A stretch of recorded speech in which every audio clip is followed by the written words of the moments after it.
Hello and welcome to Just Onside. It's Friday morning. Well, just yeah, it's 11:03, so it's still morning. It's afternoon. You've done your Friday prayers, OS. How are you? How do you think I am, Ayub? I think How you're do you very think I well. am? I was gonna sort of say you're probably feeling quite chipper, but obviously I've just realised a couple of days ago there was a result, a surprising result, which obviously leads us on nicely to perhaps talk about the Premier League. I mean, we when we did the show last week with Moggy, I said it's probably the most exciting Premier League I've known for a number of years, and it just keeps on. It keeps on giving. I mean, I wasn't expecting that result at all. At 2-0, I don't think anybody expected that result. So it must have been awfully frustrating for you. I presume you watched the game, even though it must have been quite late where you are. So really, I mean, the question first, talk about the game, because that is probably one of the most disappointing results Arsenal had for a number of years. Playing the bottom of the league. It's not a team that's obviously in top form. They've improved slightly, but obviously it's a team bottom for a reason. A 2-0 lead against one of the meanest defence in English football, in world football probably, and you can see two goals and only sort of walk away with a point from Molineux. So probably a very, very disappointed, upset man. You phrased it well in terms of one of the most disappointing results, Ayub. There have been more fatal results. You can even think back to PSG last year when they were, a game away from getting to the Champions League final. Uh, Other crucial games they've had when they've been going into the final throes of the Premier League title race. Don't get me wrong. Uh, but some of those haven't been as, let's say, what's the word, as unexpected. Some of those may have been head-to-head games against big rivals, and you're not getting over the line, all the rest of it.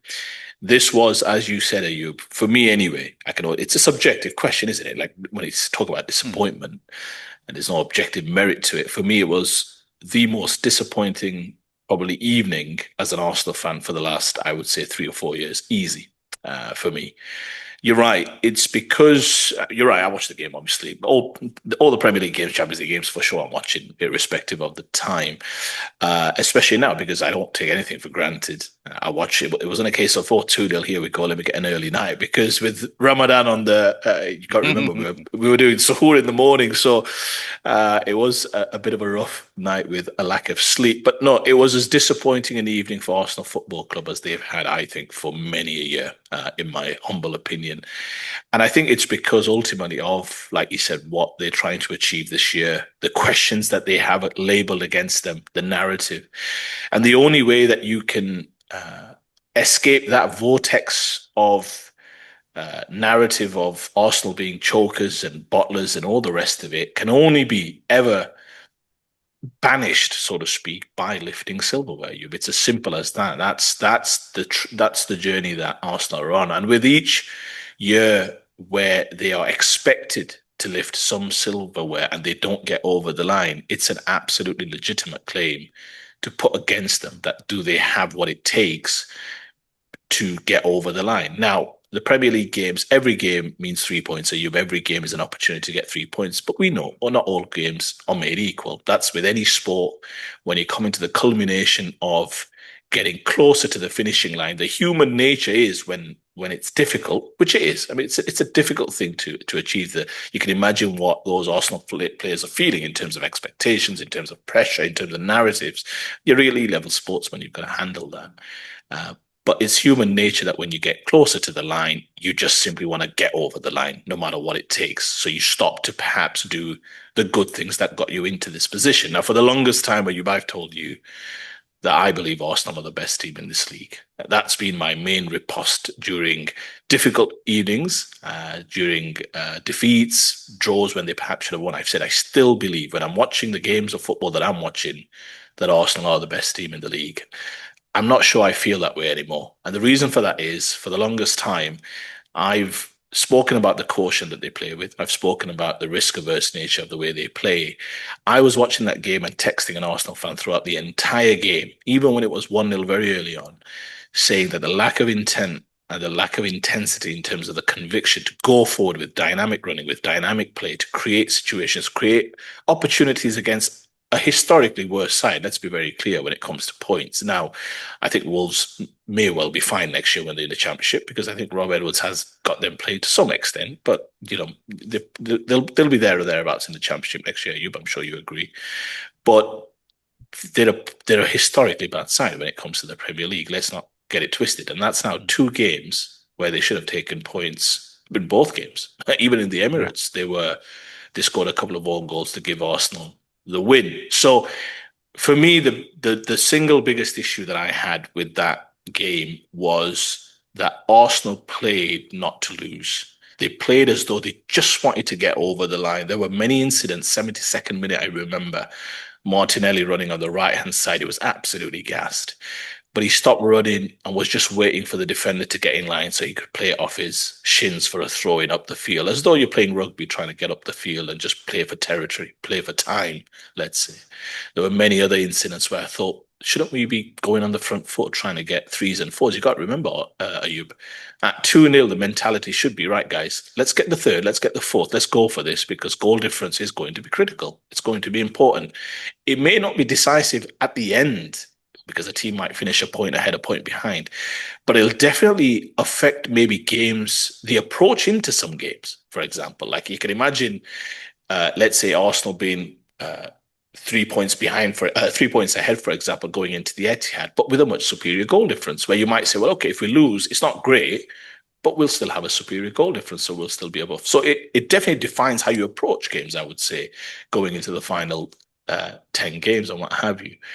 But that was a team, in my humble opinion, Ayub, that was fearful, that was afraid. I can't explain why. It's Wolves. Now, I could understand if it was away at Newcastle, away at Chelsea, away at Liverpool, or even away at Spurs, because there's still obviously a rivalry there. But away at Wolves, I'm sure you'd agree, the approach should be, guys, if we play, we blow these lot away. And that's the thing that they stopped doing. They stopped playing. Arteta has to realize, and I'm his biggest fan of you, as you know, he has to realize that if you're going to be playing cautious passes at the base of play, and what do I mean by the base of play? I've said it for the longest time: Gabriel, Saliba, Rice, Zubimendi. If it's always going to be cautious passing between those four, past the feet, no real dynamic movement. The opponents now in the Premier League, they'll press, they'll press, they'll press over time. They'll win situations, they'll win territory, and they'll create some situations that you just with a little bit of bad luck, which Arsenal had with that last situation. But you're gonna get that in leagues, in games, when you don't blow the opposition away that you should be by just simply playing football. They stopped playing football, you, and that told me that they were a little bit scared. They were just keen to hold. Now, Arsenal, this has been the thing that has been labelled at them in games, you, that they've not looked to win games. They've looked to defend. They've looked to keep clean sheets, knowing that we've got situations, whether it's through set pieces or we're good enough to create one good attacking opportunity where we'll get a goal. Now, the problem with that is you're playing within the margins, and they've always done that in every single game that I've watched where you're playing meaningful opposition. They've not been able to blow teams away because they are so focused on strangling the game first than rather than playing football where you say they should just take a few more risks. There was nothing stopping Arteta in that game to say, Rice, you're playing at the six. We're going to play Eze and Saka in the middle of the park. It's Wolves. I mean, Rice, for me, as good a number 8 that he is, he's just as good at number 6. And against Wolves, I don't see why you wouldn't. You saw Zubimendi. He looked a bit tired.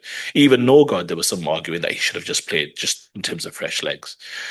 So I just think there's a lot of culpability. I did like Arteta's comments afterwards. I know Mercer disagreed. I don't know what Merson would want Arteta to come out with. I think what Paul Merson was suggesting as though Arteta should have been more upbeat with 5 points ahead. But you tell me, Ayub, how many Arsenal fans would want to hear their manager, after one of the most disappointing night in years, to come up with, and I can only call it crap and BS by suggesting, look, we're still 5 clear. Okay, they've got tough places to go. Arsenal fans would have been apoplectic. You know that. I know that. He called a spade, and that's what I want my manager to do. He said, we've got to take it on the chin. We've got to take the bullets that come our way because we deserve it. That's what he said. He said, we deserve it. As a collective, that was nowhere near good enough. Now, you could argue he should do more to correct the issue in the first place. Absolutely. He's paid the big bucks to do that, and he has culpability. But I thought his post-game comments were on the money. He said, look, we deserve it. Absolutely. That was nowhere near good enough. What needs to be done? Arsenal need to realise, Ayub, that they're always the longer this goes on in terms of year in year out, they're going to face even more pressure, even more. And there's a team like this in every sport. You know that. You follow cricket long enough. South Africa had this label at them for the longest time in cricket in major tournaments. Even India to some extent had that until recent times when they've come through the threshold. You've got to come through the biggest, toughest moments. And you know that'll be the making of this squad club. I still maintain if they can get over the line in some of these major competitions, I think that would do wonders for that football club and for that squad. But they've got to show that they've got the mentality. Wednesday night, they told me that they weren't ready. They looked scared. For some reason, in the second half, they just wanted to see that game out as opposed to seeing it as an opportunity to get threes and fours, which is how I would have seen it. I don't think that's any disrespect to Wolves. I was thinking it, and I try and pay a lot of respect to teams. Heck, I watched the game, didn't I? I didn't think it was a foregone conclusion. So Arsenal, I think, is as disappointing a night, Ayub, as they've had. All is not lost. There's always opportunities, and I think Arteta was keen to address that. It's still also in their hands, as it is in Man City's hands. Let's not forget. But I think this should be a major, major, major, major wake up call to Arteta that he has a huge job on his hands over the next few months. And what I mean by that is, Ayub, just very quickly, not only does he have to somehow convince their players that they are good enough, because I think they are good enough, Ayub, in my opinion, he's got to somehow on the fly change some of these tactics in these last 10 to 12 games. And I think that's going to be the hardest thing to do. Human nature is going to tell them just try and get over the line in some of these games. They're a team built on being averse to risk. They're a team built on caution.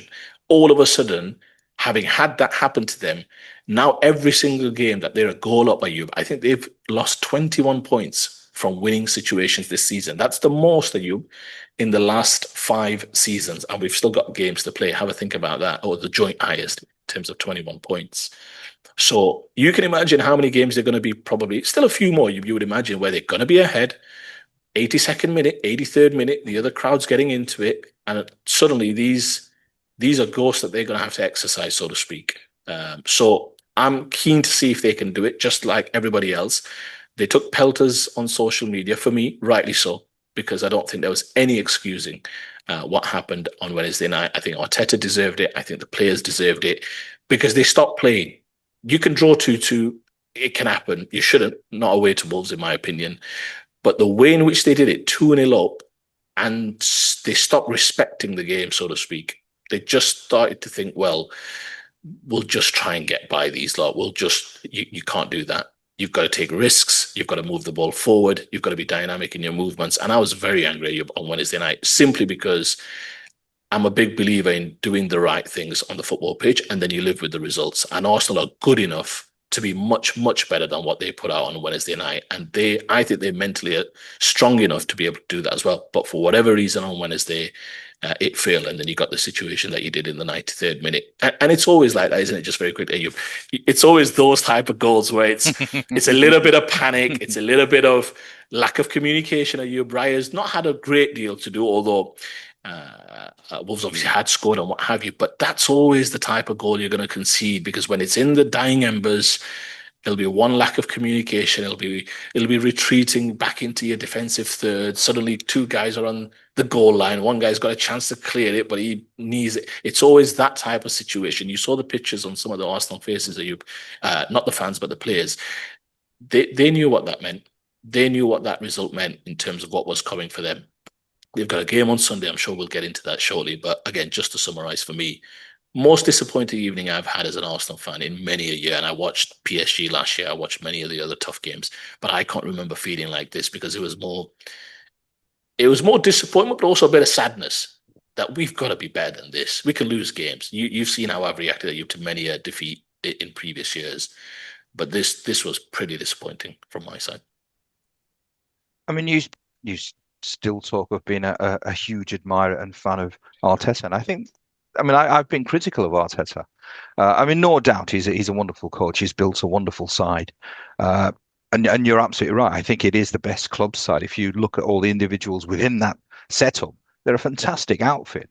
But I think Arteta is the problem because and this game absolutely personified the reasons why. Because I actually thought when Saka scored after 5, 6 minutes, I thought that this was going to be the first time that Arsenal were going to do what I expect a team like Arsenal to do. Just blow a team away, win the game in the first half, and then put the brakes on. You can relax, maybe give game time to other players. But this is Arteta down to a T. He's just too conservative, and this is the reason why I don't say it because I think he's a bad coach. I think what he has such wonderful talent, but I just don't think he's fulfilling the potential of these players. I think if there was another coach who just said, right, you've got the ability, you've got the class, you're far superior than the opposition, which obviously was the case against Wolves. They should have been 4-5 nil up in the first half, and then that game is put to bed. For some reason, there is this conservative streak in Arteta, which is just not going away. He puts the handbrakes on, and I think it filters down to the players. I think the goal at the end, it was messy. It almost, I suppose, typified the confused state that these players are in, because I think they probably, I'm sure if you gave them the opportunity, they'd express themselves. But I think Arteta puts the handbrakes on. There's too many restrictions. There's too many instructions. You don't need instructions. I think what Carrick has done at Man United is exactly what really Arteta should be doing. Just let them play. When you've got good players know how to play football. Good players will win you games. And I just and this is why I keep saying. I know it sounds almost comical when I say about Arteta going. I think if he doesn't win the league this season, I would certainly, if I was in any way associated with Arsenal Football Club, say, well, this man is not the right man. No doubt he will get another gig somewhere at a really big club, but he's just not going to win the league because he's too conservative. And that's the reason, not because of his ability, but I think his mindset is restricting what this team can do. And it will be unforgivable because this team is the most superior team in the league by a country mile, I would say. Much, much better than Manchester City. And Manchester City could. I mean, obviously, I suppose the math now is if they win every single game, they will win the league. And you would have not imagined. I certainly did not imagine it. I said it early on that Arsenal were going to walk this league, and they should have walked this league. I think a coach who is a little bit more dynamic, a little bit more, I suppose, I wouldn't even say prepared to take risk. I don't think he's taking risks. He's just playing on the front foot. Would have won this league at a canter. Yeah, listen, all valid points. I can't disagree. I think it was as bad a night. I don't entertain what you've just said in terms of Arteta being let go, but I can no, but I can understand. But I can understand the argument. The argument is, and if you remember, you when Xabi Alonso was let go at Real Madrid, the discussion was that he was a young coach who ultimately came in to do a lot of coaching at Real Madrid, and it's not what Real needed. Real need essentially more times than not because they've got the best players often. So they Mm, need a manager who's just going to manage the egos, manage mm, the mood within the group and all the rest of it. Ancelotti is not an amazing tactician by any stretch, but he's a wonderful manager. Uh, mm. Ferguson historically has not taken many a training coaches, but he's a Yeah. wonderful manager. I would argue Zidane. That's why Zidane doesn't get the credit he deserves. But again, you cannot argue that he's not a great manager. Now, normally you fall into two buckets. If you can be obviously excelling at both, that's wonderful. One could argue Pep's relatively mastered that to some extent in terms of what he's won. I do understand the argument that Arteta's a coach first. And when you're coaching, there can be overcoaching. And what that can do, you look at Arsenal players when they're set pieces, they sometimes look into the touchline, sidelines for instructions. Whenever he gets an opportunity when a player's injured or there's a enforced drinks breaks, which has been kind of manifested. Suddenly, all the players on the sidelines taking vast amounts of instructions from Arteta. I don't mind that to some extent, but the repeated element of that can seep into players' consciousness about then becoming robots. We know what we need to do. We know what positions we need to be in, and football is at its core, and David Raya spoke about this before the game, about confidence and expressing yourself. If you're in a good space mentally and you're in a good space physically, you're going to express yourselves in a more open way. Now, we've seen Arsenal be that. I've Mm. seen Arteta iterations of Arsenal be that. I think back to that game. I don't know if you remember a couple of years ago, Sheffield United, I think they won 8-0 away or 7-6-0. I can't remember. But the first 10 minutes, 3-0, done. Done and dusted. I was Yeah. watching it in Dubai in the hotel thinking, oh, it's 10 past 12. I can get some kip. I have seen Arsenal be that version. He then saw where the title was going and thought, I think I need to be a little bit tight at the back if I'm going to edge over the line. That's the decision that Arteta took. You look at the game against Wolves, again, the number one complaint that I have is that it's way too much passing to feet with not enough dynamism. Like you could easily have Ben White galloping up and down because Ben White's more of a get on the end of things, get to the byline, I'll put crosses in or I'll put cutbacks in and all the rest of it. I've seen this Arsenal version or this Arsenal team be some uh, a good semblance of an attacking force. Now they've got issues, I think, in the forward line. Major question marks for me at number 9. Major question marks. I've seen enough. Mm, I'm not sure Gyökeres is the answer. He doesn't offer enough, again, dynamic movement. I think at the highest level, you need your number 9 to get his own, I keep saying. And he's not mm, good enough to get his own. And they've got issues in the bylines. Martinelli, he's not been good enough. Madueke, for some of his recent success, I keep saying his end product is way too hit and miss. Saka was obviously mm, trialing a new position. For me, he didn't do enough defensively. Yeah, he scored, but for me, he's not captain material. I don't see why he would be captain in Odegaard's absence. That should be 100% Declan Rice. I just think as an attacking force, they're not as good as they are because they don't really splice teams open at you. How many times have you seen them where midfield runners are going from deep and cutting through the lines? They play so cautiously, Ayub, and they throttle the game so much that they're always facing two banks of four. They don't take enough risks to turn occasionally a game into a little bit of a basketball game so that you can play in space. It's always controlled, it's always defeat, and that's always going to be difficult to break teams down. Nobody ever watches Arsenal and thinks, oh, this is the kind of football I want to watch. I can understand why neutrals might say they're a bit like Atletico Madrid, defensively incredible, but they're not the best to watch. I can understand that because that's how they play. They play to manage games and they want to manage enough to win games. Arteta has to change that. I've said it for the longest time, even when they were flying high. You've heard me say this: risk averse, too much caution. It's too much ball to feet.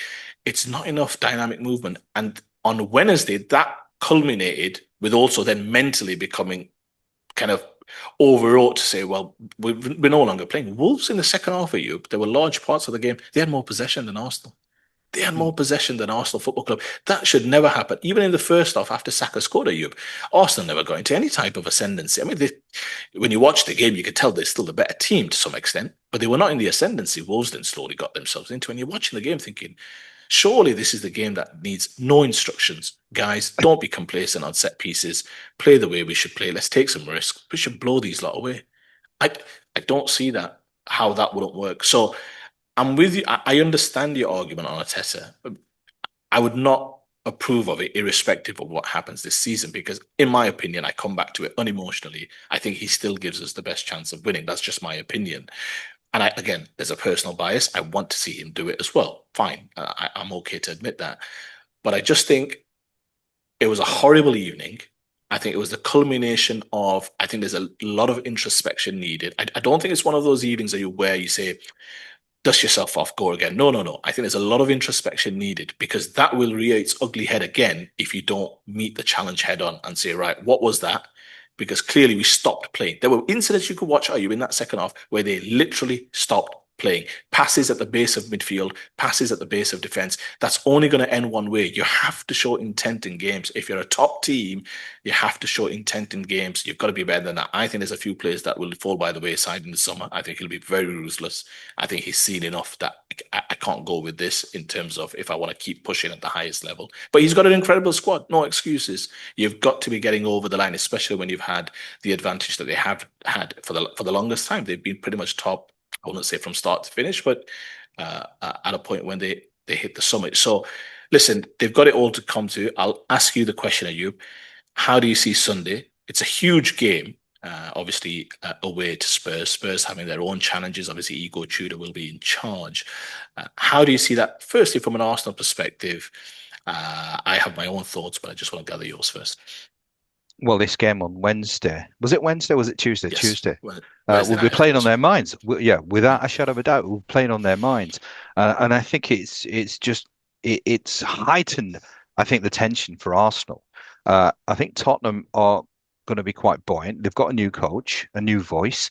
Uh, it's almost the perfect game for Tottenham. It's the worst game for Arsenal. I almost sort of feel that this is probably the stars have aligned at the wrong time for Arsenal because I Tottenham have been poor all season.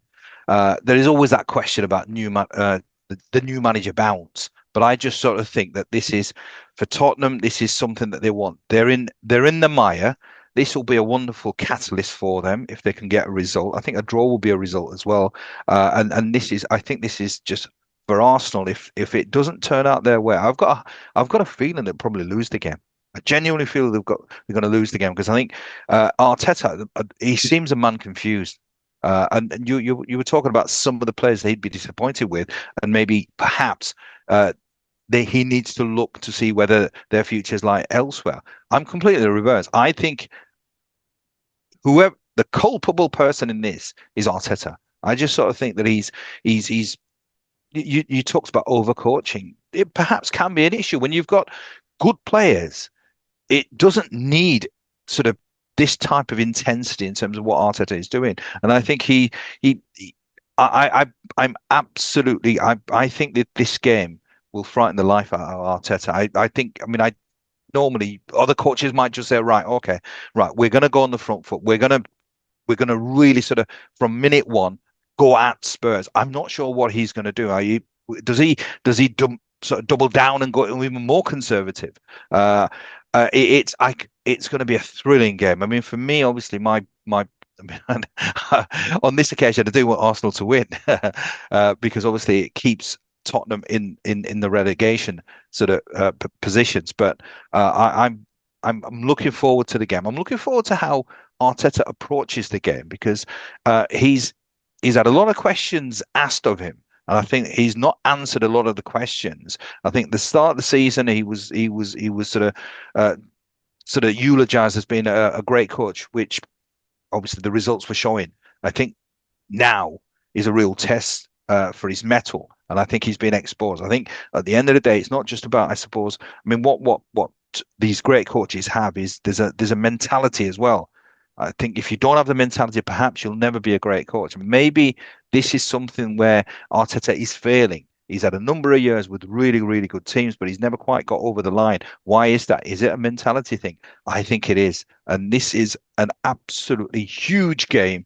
It's going to really put a lot of pressure on. If he doesn't get a result, I think, I mean, if the fans are unhappy against Wolves, they're going to be absolutely ballistic if they don't get a result against Spurs, who, again, they're at the bottom for a reason because they've not been playing well. They've sacked a manager. Why? Because he wasn't doing well. So really, on ability and form, you'd really expect an Arsenal win, even if it's an away game at your arch rivals. But it's mouth-watering for me. How do you feel?